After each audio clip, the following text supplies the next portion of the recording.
आणि सध्या सत्ताधारी पक्षातल्या नेत्यांच्या कारखान्यांवरती राज्य सरकार मेहरबान आहे का हा प्रश्न उपस्थित झालाय।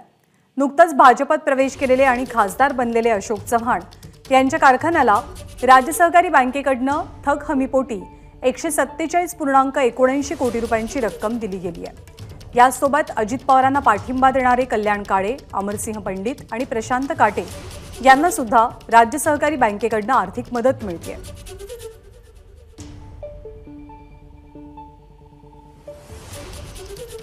शिखर बँकेनं मदत केलेले साखर कारखाने कोणकोणते आहेत?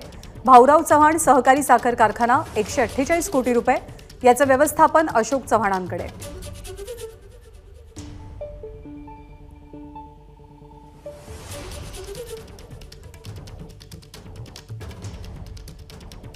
महाराष्ट्र राज्य सहकारी बँकेनं मदत केलेले कारखाने आपण पाहतोय। भाऊराव चव्हाण सहकारी साखर कारखाना लक्ष्मीनगर नांदेड, मदत केलेली आहे 147.79 कोटी रुपयांची। धनाजीराव साठे यांचा संत कुरुमदास सहकारी साखर कारखाना पडसाळी सोलापूर, मदत झाली आहे 59.49 कोटी रुपयांची। कल्याणराव काळे सहकारी शिरोमणी वसंतराव काळे सहकारी कारखाना भाळवणी पंढरपूर, मदत मिळाली 146.32 कोटींची। प्रशांत काटे 128 कोटींची मदत त्यांच्या छत्रपती सहकारी साखर कारखाना भवानीनगर इंदापूरला मिळाली आहे।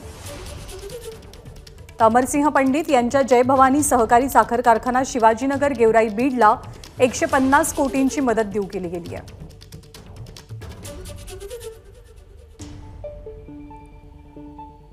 पण प्रशासनाकडनं ज्या साखर कारखान्यांना मदत जाहीर झाली आहे त्यामध्ये भाजपच्या नेत्या पंकजा मुंडेंच्या कारखान्याचा समावेश नाही।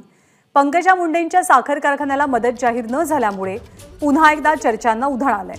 त्याचप्रमाणे राष्ट्रवादी काँग्रेस शरदचंद्र पवार पक्षाच्या अशोक पवार आणि काँग्रेसचे आमदार संग्राम थोपटे यांच्या कारखान्याला सुद्धा मदत मिळाली नाहीये। एबीपी माझा, उघडा डोळे बघा नीट।